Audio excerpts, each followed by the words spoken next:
Assalamualaikum warahmatullahi wabarakatuh. Waalaikumsalam warahmatullahi wabarakatuh. Di sini kami akan mempresentasikan hasil diskusi kami yang beranggotakan Saya Hudratun Amelia, nomor absen 1.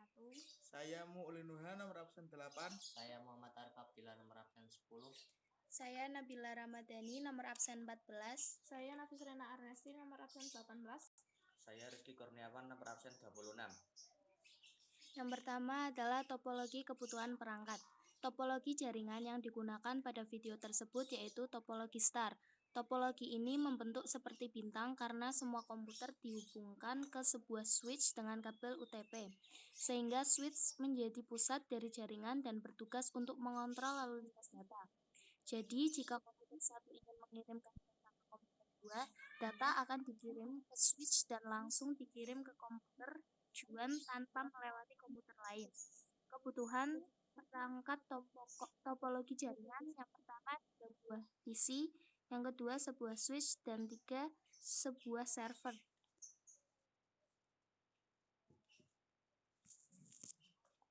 Konfigurasi servis DHCP server. Menentukan di interface mana DHCP server akan aktif. Konfigurasi DHCP server dapat dilakukan pada menu IP DHCP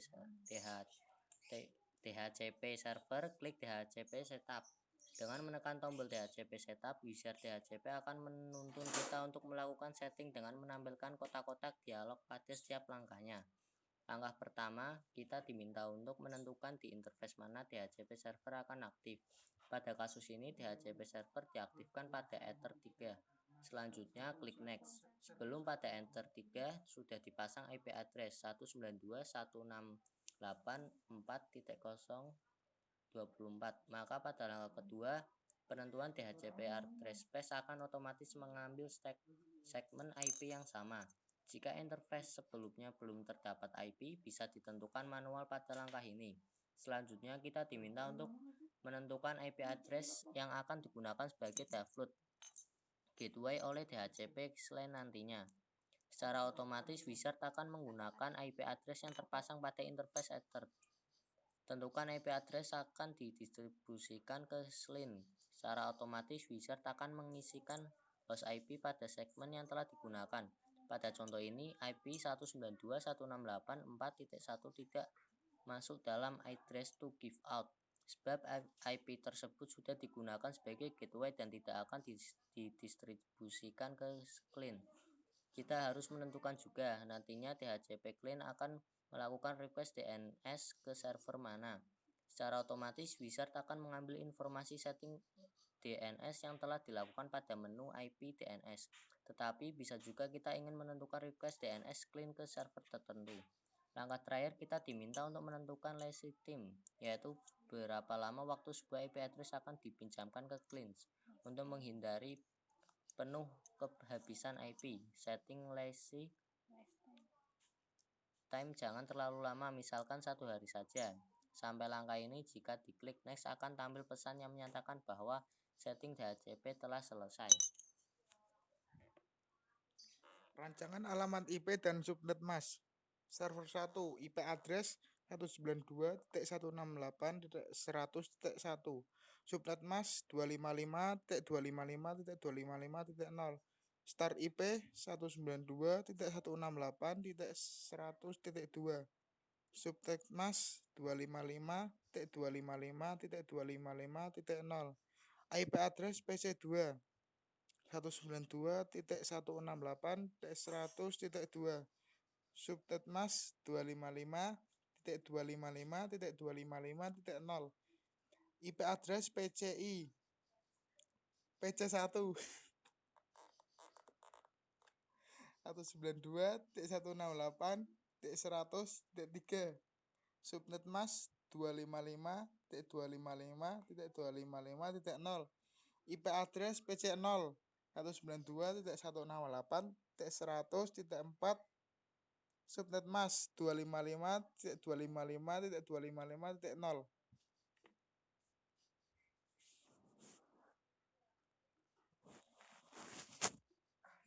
Fungsi perangkat jaringan dalam topologi. Yang pertama, server. Fungsi server pada komputer secara umum yaitu 1. Melayani dan bertanggung jawab penuh terhadap permintaan data dari komputer klien. Komputer klien yang sudah terhubung dengan komputer server dapat mengakses data yang ada di komputer server sesuai izin dari komputer server. Mungkin tidak semua data bisa diakses komputer klien, karena untuk mengakses data ini juga perlu persetujuan dari komputer server. 2. Pusat sebuah jaringan komputer. Komputer server berfungsi sebagai pusat sebuah jaringan komputer yang mana komputer server yang sudah terhubung dengan komputer klien mampu mengirimkan data menerima sebuah data yang dibutuhkan. 3. Bertanggung jawab mengatur lalu lintas data. Komputer server juga menjadi perangkat yang bertanggung jawab untuk mengatur lalu lintas jaringan. Fungsi ini memudahkan komputer klien untuk tetap terhubung ke internet lewat proxy server. 4. Menjadi pusat data dan file dalam satu database. Fungsi server pada komputer juga akan menjadi sebuah pusat penyimpanan database berupa file, dokumen, foto, video, audio, hingga aplikasi yang bisa diakses oleh komputer klien yang sudah terhubung. 5. Mengatur hak akses jaringan komputer. Komputer server juga mengatur dan memberikan hak akses kepada komputer klien yang terhubung. Server bisa memutuskan akses, memberikan akses, membatasi akses, hingga menambah akses komputer klien untuk mengambil data yang disimpan di database komputer server. Switch. Berikut adalah 3 fungsi utama switch. 1. Address learning atau mempelajari alamat. Address learning ini berkaitan dengan bagaimana switch dapat mendapatkan MAC address dari perangkat yang terkoneksi dengan dirinya. Ketika paket frame, karena switch merupakan peralatan layer 2, jadi data yang dikirim berupa frame. Pada layer 3, data tersebut berupa paket. Sampai pada switch, ia akan mempelajari MAC address pengirim dan memastikan alamat penerima paket tersebut. 2. Meneruskan atau menyaring data frame, forward atau filtering. Forwarding di sini merupakan suatu proses meneruskan paket frame dari salah satu port menuju port yang menjadi tujuan paket tersebut. Ketika salah satu host yang terhubung dengan salah satu port pada switch mengirimkan data frame, maka switch akan melakukan pengecekan pada MAC address table. Yang dicek oleh switch ialah terdapat pada port beberapa MAC address tujuan dari data frame. Apabila MAC address yang menjadi tujuan paket tersebut terdapat pada port kedua, maka paket tersebut hanya diteruskan ke port 2 saja. Ini merupakan salah satu kelebihan switch dibanding hub, karena tidak perlu meneruskan frame tersebut secara broadcast atau menyeluruh. 3. Looping avoidance, menghindari looping. Looping terjadi pada switch di mana data yang dikirim hanya berputar pada port-port yang ada di switch, seperti misalnya pada gambar di bawah ini. Kesalahan dalam mengoneksikan kabel pada port-port switch juga bisa menyebabkan looping. Kondisi looping ini dapat dicek dengan menutup atau memblok salah satu port yang terkoneksi. Misalnya pada switch 1 menutup port add dan pada switch 2 menutup port add 1.